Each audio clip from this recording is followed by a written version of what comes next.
Can you tell me about your family? Yes, I have 4 people in my family. My father, my mother, my sister, and me. Who do you live with? I live with my parents and my younger sister.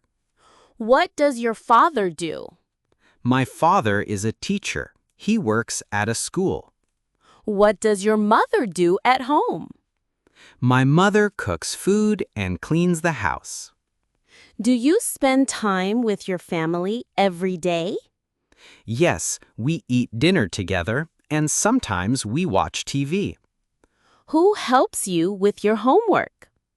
My mother helps me with English, and my father helps me with math.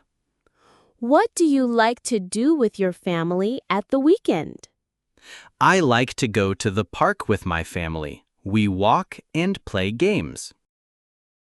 Describe a family member you spend the most time with. I spend the most time with my younger sister. She is 10 years old. She goes to school and likes reading books. At home, we play games and watch TV together. Sometimes she helps me with drawing. I like spending time with her because she is funny and makes me happy.